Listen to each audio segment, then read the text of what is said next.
नमस्कार, खबरें झारखंड में आपका स्वागत है। मैं हूं जयलक्ष्मी कुमारी। खबरों में आगे बढ़ने से पहले ये संदेश। देश कोविड टीकाकरण अभियान के अंतर्गत 150 करोड़ का आंकड़ा पार कर गया है। कोरोना वायरस का नया वेरिएंट मिलने से चिंता बढ़ी है। आपसे हमारी अपील है कि यथाशीघ्र दोनों टीके लगवाएं और अन्य लोगों को भी टीके लगवाने के लिए प्रेरित करें। कृपया 3 सरल उपायों का पालन अवश्य करें। मास्क लगाएं और 2 गज की सुरक्षित दूरी बनाए रखें। हाथ और चेहरा को साफ रखें। कोविड से संबंधित किसी भी जानकारी और मार्गदर्शन के लिए राष्ट्रीय हेल्पलाइन नंबर 011-239-78-046 और 1075 पर संपर्क करें। इसके अलावा राज्य हेल्पलाइन नंबर 104 पर भी संपर्क कर सकते हैं।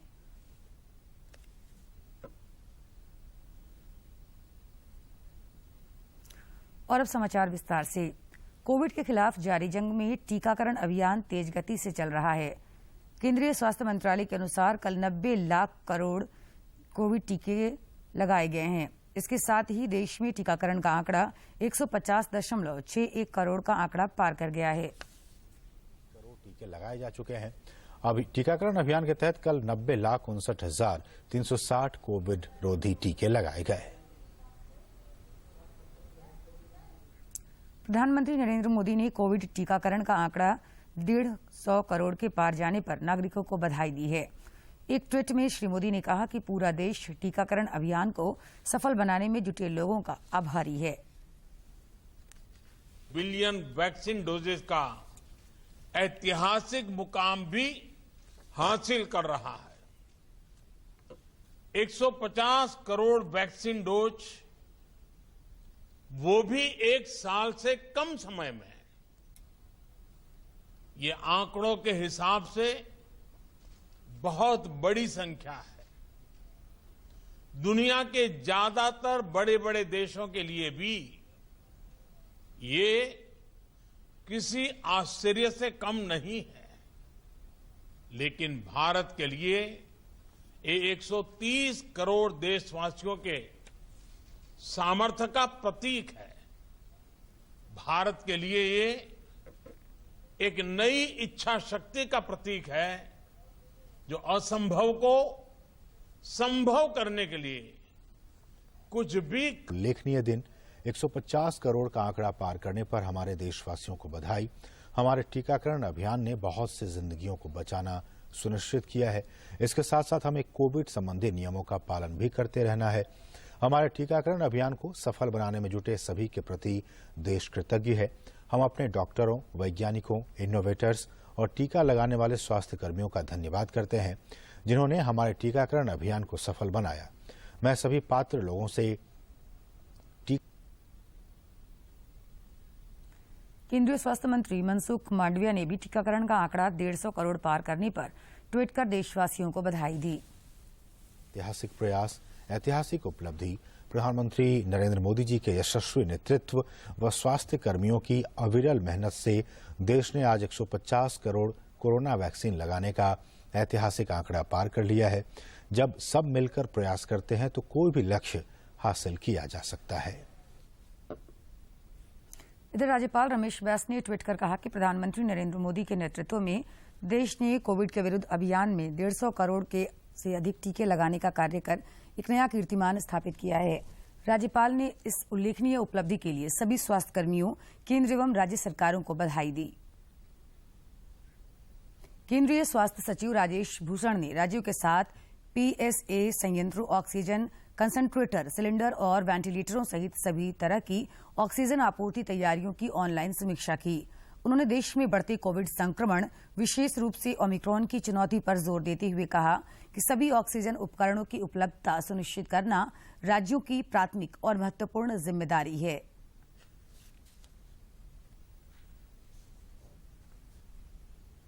देश भर में कोरोना संक्रमण के मामलों में तेजी से बढ़ोतरी हो रही है। पिछले 24 घंटे के दौरान कोविड के 1,41,986 नए संक्रमितों की पहचान की गई है, जबकि इस दौरान 40,595 संक्रमित स्वस्थ भी हुए हैं। नए मामले आए। इस दौरान 40,895 लोग कोरोना से स्वस्थ भी हुए। अब कोरोना के सक्रिय मामलों की कुल संख्या 4,72,169 हो गई है, जबकि रिकवरी रेट 97.03% हो गया है। इधर झारखंड में पिछले 24 घंटे के दौरान एक बार फिर से रिकॉर्ड 3,825 नए कोविड संक्रमितों की पहचान की गई है। इसके साथ ही राज्य में एक्टिव मरीजों की संख्या बढ़कर 17,206 हो गई है। स्वास्थ्य विभाग के अनुसार रांची में इस दौरान सबसे अधिक 1,543 नए संक्रमितों की पहचान की गई है।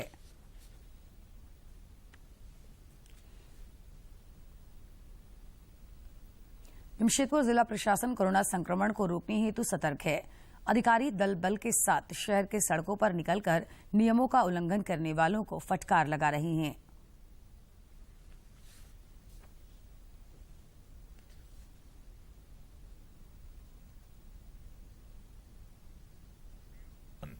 कोरोना संक्रमण का खतरा इन दिनों फिर बढ़ा है। लगातार संक्रमण के बढ़ते मामले के मद्देनजर प्रशासन ने भी रोकथाम की कवायद शुरू कर दी है। जिले के एडीएम भी लगातार सक्रिय हैं। उनके द्वारा बिष्टुपुर बाजार इलाके का भ्रमण किया गया। साथ ही अस्थायी दुकानदारों को भी भीड़ न लगाने, मास्क का इस्तेमाल करने और सामाजिक दूरी का पालन करने का निर्देश दिया। वहीं उन्होंने बाजार इलाके में बिना मास्क के घूमने वालों को फटकार भी लगाई। साथ ही आगे बिना मास्क के पाए जाने पर उन्हें फाइन लगाने और नियम के तहत कार्रवाई किए जाने की उनसे बातें कही। साथ ही प्रशासन का सहयोग करने का भी लोगों से अपील की। किसी भी सकारात्मक कार्य में भविष्य में भी साथ में रहेंगे, परंतु आवश्यक सरकार अपने स्तर पर अच्छा कार्य कर रही है, जागरूकता का काम कर रही है और हम लोगों का भी दायित्व बनता है कि सरकार और स्थानीय जिला प्रशासन के साथ हम लोग कंधा से कंधा मिलाकर के चलें और जागरूकता के साथ साथ हम लोग ये सचेत रहें, सुरक्षित रहें। संक्रमण के बढ़ते खतरे को लेकर गैर सरकारी संगठन भी जिले में सक्रिय हैं। Singhbhum chamber of commerce and industries के अध्यक्ष ने भी आम लोगों और व्यवसायियों से कोविड व्यवहार अनुरूप नियमों के पालन करने की अपील की है। इसके बाद अगर इतना जागरूक करने के बाद भी फिर अगर लोग नहीं मानेंगे तो फिर हम लोग एफआईआर करेंगे और प्रोसिक्यूशन भी भरेंगे 34 में, साथ साथ हम लोग एफआईआर भी करेंगे। कोरोना संक्रमण का खतरा जिस तरह से स्टेट में बढ़ रहा है, ऐसे में सभी लोगों को खुद सतर्क रहने के साथ साथ दूसरों को भी जागरूक करने की जरूरत है। कोविड रोधी तीसरे डोज के लिए कोविन पोर्टल पर अलग से पंजीकरण कराने की आवश्यकता नहीं है। केंद्रीय स्वास्थ्य मंत्रालय ने बताया कि इसके लिए पात्र लोग वैक्सीनेशन सेंटर पर जाकर सीधे टीका लगवा सकते हैं। होगी। केंद्रीय स्वास्थ्य और परिवार कल्याण मंत्रालय ने बताया है कि इसके लिए पात्र लोग सीधे एक अपॉइंटमेंट ले सकते हैं या वैक्सीनेशन सेंटर पर जाकर तीसरा डोज लगवा सकते हैं। लाभार्थियों को केवल उसी वैक्सीन की तीसरी खुराक दी जाएगी जिसकी उन्होंने पहली 2 डोज ले रखी है। प्रधानमंत्री मोदी ने 25 दिसंबर 2021 को 15 से 18 साल की उम्र के किशोरों के लिए वैक्सीनेशन की शुरुआत किए जाने के साथ साथ हेल्थ वर्कर्स, फ्रंटलाइन वर्कर्स और कोमॉर्बिडिटीज वाले 60 साल से अधिक उम्र के बुजुर्गों के लिए प्रिकॉशन डोज दिए जाने के केंद्र सरकार के फैसले की घोषणा की थी। प्रिकॉशन डोज 10 जनवरी से दिया जाना है। दुमका जिले में एक बार फिर कोरोना संक्रमण के मामले तेजी से बढ़ रहे हैं, जिसे देखते हुए टीकाकरण की रफ्तार तेज कर दी गई है। लोगों को घर घर जाकर वे टीके लगाए जा रहे हैं। पेश है एक रिपोर्ट।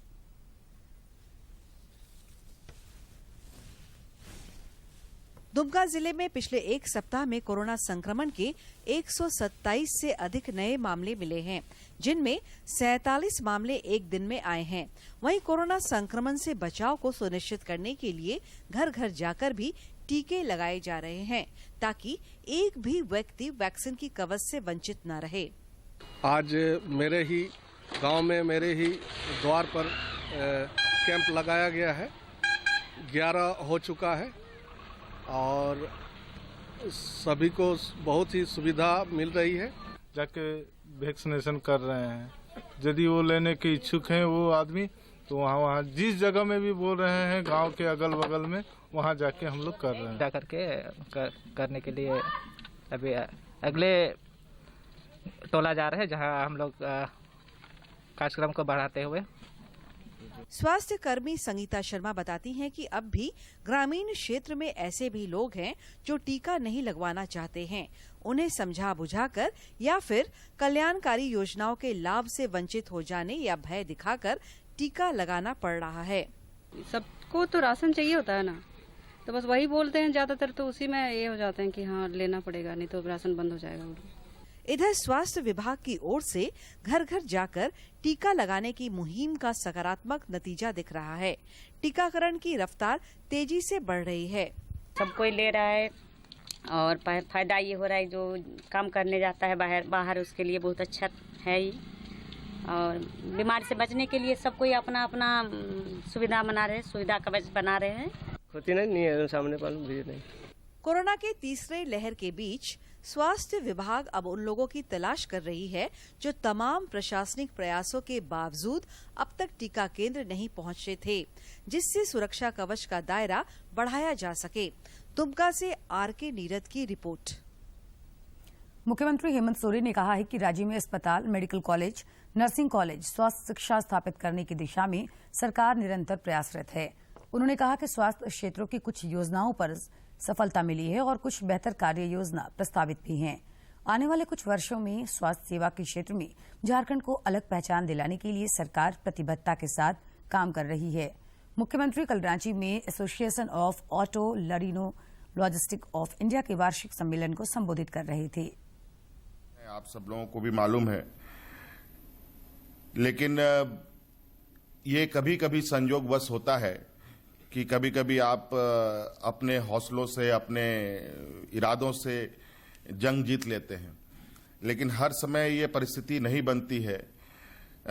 अलबत्ता कि हम स्वास्थ्य व्यवस्था में और क्या बेहतर जोड़ सकते हैं उसको जोड़ने के साथ।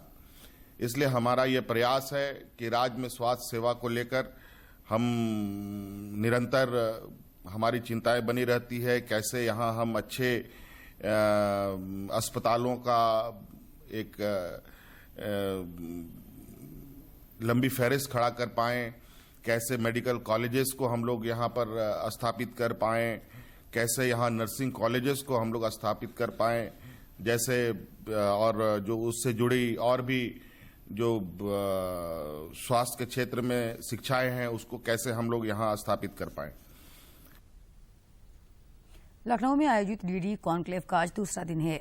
दूसरे दिन इस कार्यक्रम में कई गणमान्य लोग शामिल हो रहे हैं और विभिन्न समसामयिक मुद्दों पर चर्चा कर रहे हैं।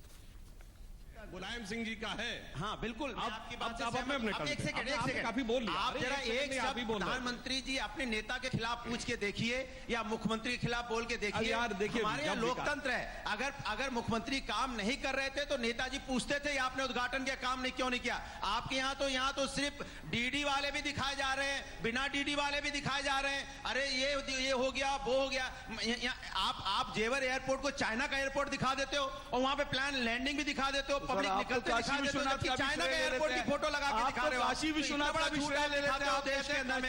आप एयरपोर्ट भी एयरपोर्ट चाइना का दिखा देते हैं। जेवर एयरपोर्ट में लैंड एक्वायर नहीं हुई, लैंड पूरी नहीं है, लेकिन एयरपोर्ट चालू कर दिया। तो इसका क्या मतलब? देखिए, समस्या ये है कि जब सपा की सरकार होती है तो कानून व्यवस्था की समस्या, कम से कम यहाँ डिबेट में कानून व्यवस्था की समस्या नहीं बोलना पड़ता है। मुझे लगता है कि योगेश जी को इस चर्चा में लाया हूं, क्योंकि मुझे मालूम है, मैं अनुराग जी मैंने पहले का एक मिनट सुनिए, मैंने पहले का सब थोड़ा सा चीज खोज के लाए तो नेताजी का वीडियो इतनी बुराई खोज पाए। अरे भाई, नेताजी सच बोल रहे हैं कि नहीं? नेताजी सच बोल रहे हैं कि नहीं? नेताजी सच बोलते हैं कि नहीं? नेताजी सच बोलते हैं कि नहीं? आपको आपकी गलती को टोकना या कोई उनको लग रहा है तो अरे भाई, जो राय दे रहे हैं, गजब का लोकतंत्र है, गजब का लोकतंत्र है। एक जमाने में मुलायम सिंह जी को हम बचपन में सुनते थे, धरती पुत्र मुलायम सिंह, और आज मुलायम सिंह जी केवल पुत्र के नेता रह गए। गजब का लोकतंत्र है। अरे वो इससे आगे एक योगेश जी को, सकल योगेश जी को, क्योंकि मुझे लगता है नेताओं।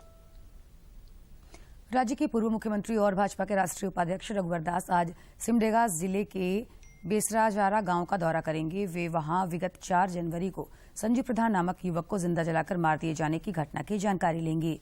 इससे पहले कल पूर्व मुख्यमंत्री बाबूलाल मरांडी ने बेसराजारा का दौरा किया। श्री मरांडी ने इस घटना की तीव्र भर्त्सना करते हुए सीबीआई जांच की मांग की। राजस्थान में बने पश्चिमी विक्षोभ का असर आज दोपहर बाद से दिखने की संभावना है। विक्षोभ के कारण आसमान में बादल छाए रहेंगे, जबकि कल से कई इलाकों में बारिश हो सकती है। मौसम विभाग के अनुसार 11 जनवरी की रात या 12 जनवरी को पूरे राज्य में पश्चिमी विक्षोभ का असर दिखने लगेगा। इससे करीब करीब पूरे राज्य में बारिश हो सकती है। मैक्सिमम टेम्परेचर है उसमें गिरावट देखने को मिलेगी और जो मिनिमम टेम्परेचर है उसमें आपको बढ़ोतरी देखने को मिलेगी, क्योंकि पश्चिमी विक्षोभ के कारण जो बादल हैं उनका आगमन झारखंड की तरफ होने लगेगा।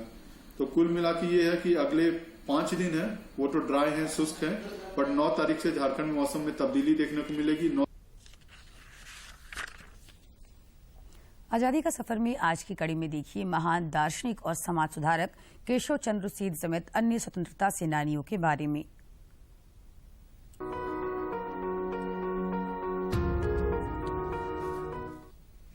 महान दार्शनिक और समाज सुधारक केशव चंद्र सेन का, जिनका निधन 1884 में आज के ही दिन 8 जनवरी को हुआ था।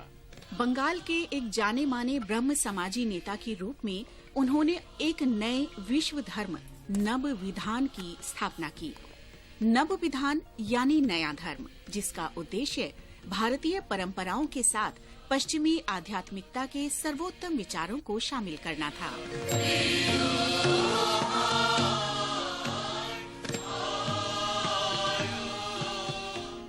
एक युवा के रूप में भी केशव की प्राथमिक चिंता एक विश्व धर्म की तलाश करना था।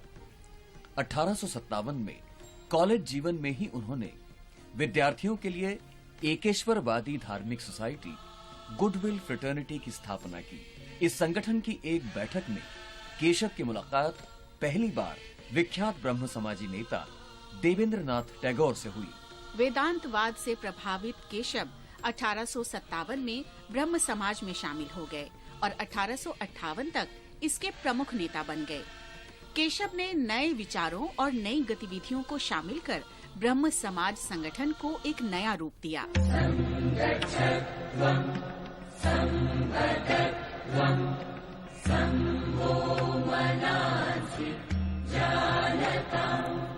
1862 में धर्म समाज आचार्य बनाए जाने के बाद केशव ने जाति प्रथा, छुआछूत और बाल विवाह जैसे प्रचलनों को त्यागने की अपील की तथा विधवा विवाह और अंतर्जातीय विवाह के प्रबल प्रचारक बन गए। स्त्री शिक्षा केशव की सबसे बड़ी चिंताओं में से एक थी। उन्होंने बाम बोधनी सभा के शिक्षा संबंधी प्रयासों का सक्रियता से समर्थन किया।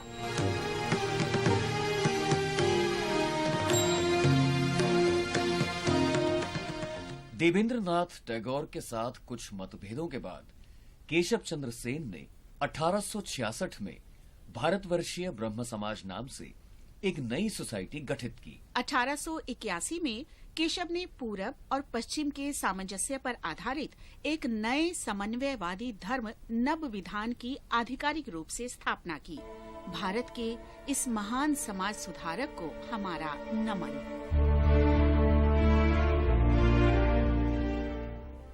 आज हम विख्यात राष्ट्रवादी मधु लिमय को भी याद कर रहे हैं, जिनका निधन 1995 में 8 जनवरी को हुआ था। मधु लिमय का जन्म 1 मई 1922 को पुणे में हुआ था। स्वतंत्रता संग्राम के दौरान 1938 से 1948 तक वे इंडियन नेशनल कांग्रेस और कांग्रेस सोशलिस्ट पार्टी से जुड़े रहे। 1955 में उन्होंने गोवा मुक्ति आंदोलन में भी भाग लिया और जेल गए। 19 महीने से भी अधिक समय तक वे पुर्तगाली कारावास में रहे। राम मनोहर लोहिया के अनुयायी मधु लिमय ने 1970 के दशक में जेपी आंदोलन में सक्रिय भाग लिया। इस महान राष्ट्रवादी को हमारा नमन।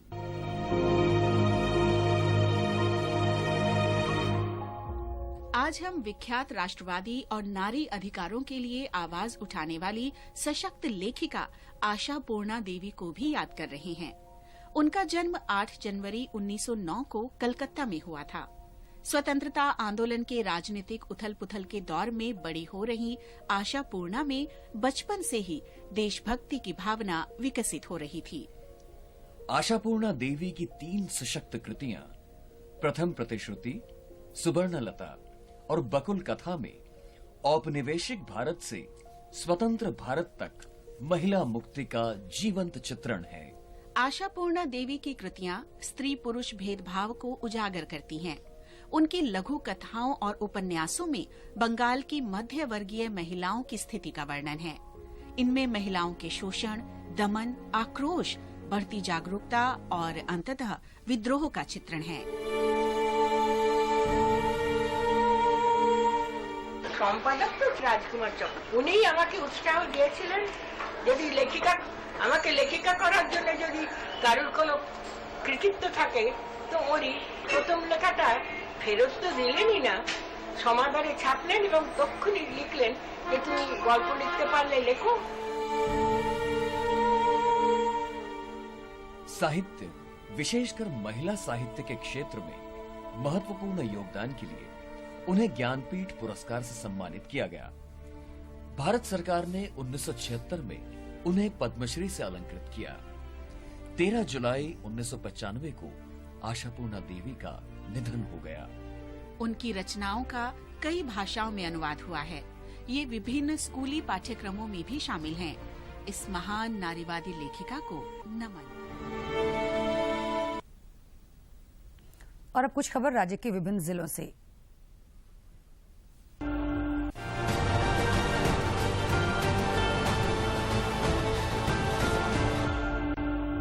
धनबाद में कोरोना संक्रमण को लेकर जिला आपदा प्रबंधन प्राधिकार द्वारा विभिन्न अस्पतालों में बेड की उपलब्धता, टेस्टिंग, वैक्सीनेशन, कॉन्ट्रैक्ट ट्रेसिंग और होम आइसोलेशन समेत मामलों को लेकर दिशा निर्देश जारी किया गया है।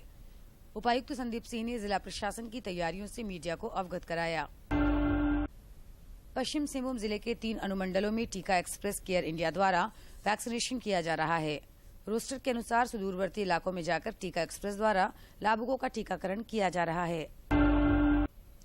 चाईबासा नगर परिषद कार्यालय में नगर परिषद उपाध्यक्ष सह कार्यकारी अध्यक्ष डोमा मिंज और नगर परिषद कार्यपालक पदाधिकारी सुशील कुमार सहित अन्य ने पंजीकृत पथ विक्रेताओं के बीच पहचान पत्र एवं वेडिंग प्रमाण पत्र का वितरण किया। इसके तहत कुल 58 पथ विक्रेताओं को आईडी कार्ड एवं प्रमाण पत्र उपलब्ध कराया गया। पश्चिमी सिंहभूम जिले के सभी प्रखंड विकास पदाधिकारी MOIC स्वास्थ्य कर्मचारियों द्वारा अपने अपने प्रखंड के कोविड केयर सेंटर का निरीक्षण किया गया। इस दौरान संबंधित पदाधिकारियों द्वारा कोविड केयर सेंटर में समुचित साफ सफाई की व्यवस्था समेत अन्य बिंदुओं की जांच की गई। पलामू के पुलिस अधीक्षक चंदन कुमार और उनकी पत्नी ने चैनपुर की रहने वाली 8वीं क्लास की छात्रा आल्या कुमारी और कंचन कुमारी को मोबाइल फोन उपलब्ध कराया। दोनों छात्राओं ने कुछ दिन पहले मोबाइल फोन नहीं रहने के कारण ऑनलाइन क्लास में आ रही परेशानी से एसपी को अवगत कराया था। पलामू के उपायुक्त शशि रंजन की अध्यक्षता में साप्ताहिक जनता दरबार का आयोजन समाहरणालय कक्ष में किया गया। इस दौरान कोविड प्रोटोकॉल के मद्देनजर उपायुक्त ने एक कर विभिन्न प्रखंडों से आए सभी फरियादियों की समस्याओं से अवगत हुए और उनके समाधान का निर्देश दिया। कोरोना संक्रमण के लगातार बढ़ते मामले को देखते हुए रांची के उप विकास आयुक्त विशाल सागर ने ऑक्सीजन सप्लायर्स के साथ वर्चुअल बैठक की। इस दौरान उन्होंने सप्लायरों को निर्देश दिया कि मैन पावर की ट्रेनिंग भी जल्द से जल्द पूरी कर लें। चतरा में खनन विभाग की टीम ने अवैध पत्थर माफियाओं के विरुद्ध बड़ी कार्रवाई की है। उपायुक्त अंजलि यादव के निर्देश पर जिला खनन पदाधिकारी रवि कुमार सिंह और उनकी टीम ने पत्थर लदा 11 हाईवा जब्त किया है। जब्त किए गए हाईवा बगैर चालान का पत्थर लेकर जा रहे थे।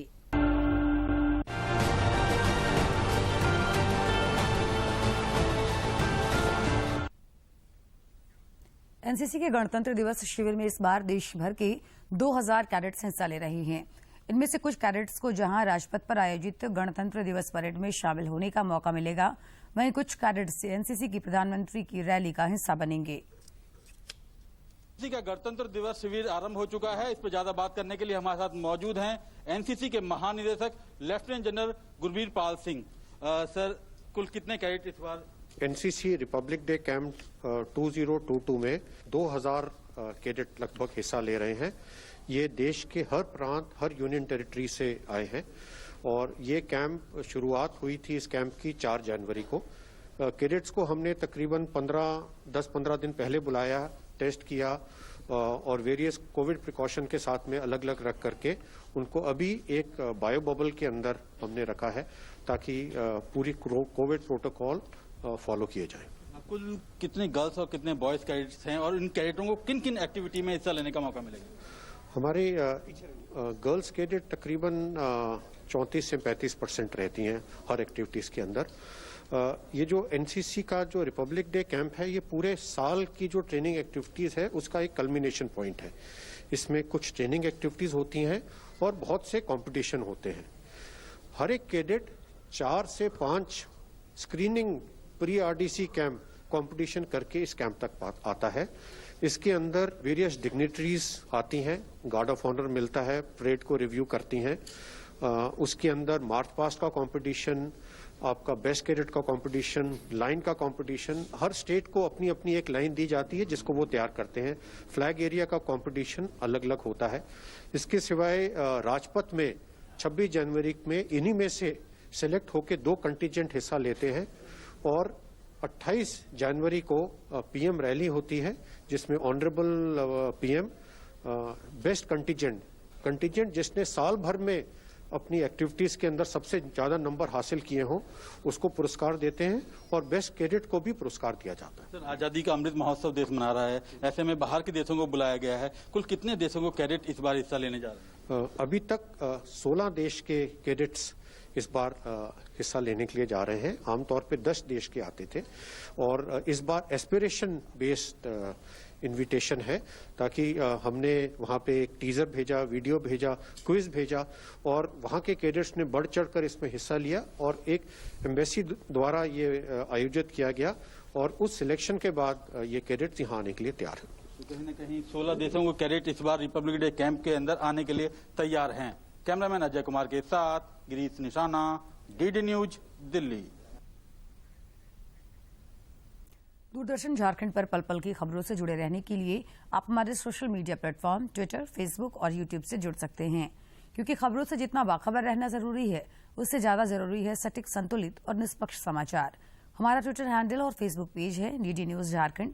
आप हमें YouTube channel Jharkhand DD news पर भी देख और सुन सकते हैं। और खबरों के अंत में एक नजर मुख्य समाचार पर। देश में कोविड टीकाकरण का आंकड़ा 150 करोड़ को किया पार। प्रधानमंत्री ने ऐतिहासिक ट्वीट पर डॉक्टरों, वैज्ञानिकों और स्वास्थ्यकर्मियों को दी बधाई।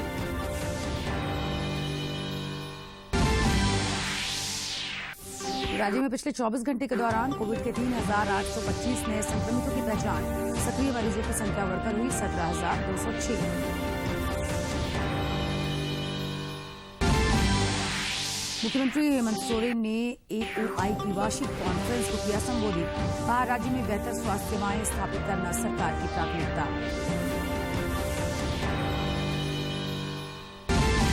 और राज्यभर में आज से दिखेगा पश्चिमी विक्षोभ का असर। 9 से 12 जनवरी तक विभिन्न हिस्सों में बारिश की संभावना।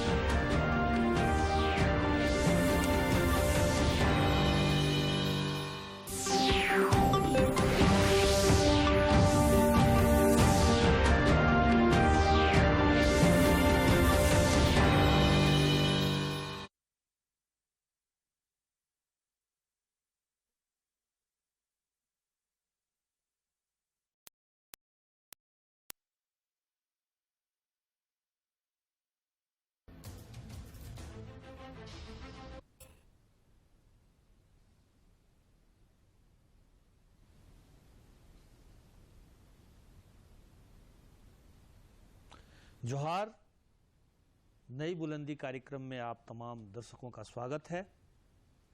आज हम खादी ग्राम उद्योग आयोग की अहमियत और रोजगार सृजन में उसकी भूमिका विषय पर चर्चा के लिए उपस्थित हुए हैं। आज के हमारे मेहमान हैं मनोज कुमार सिंह जी। मनोज जी खादी एवं ग्राम उद्योग आयोग के सदस्य हैं भारत सरकार के। मनोज जी, खादी की वर्तमान क्या स्थिति है? सबसे पहले तो नई बुलंदी कार्यक्रम के सभी दर्शकों को मेरा नमस्कार और गौतम जी आपका भी बहुत बहुत आभार। रांची दूरदर्शन का बहुत बहुत आभार जो इस विषय पे आपने यह संवाद रखा है। और निश्चित रूप से ये बहुत ही महत्वपूर्ण संवाद होगा। और पहला ही जो विषय आपने लिया है कि आज के समय में खादी और ग्राम उद्योग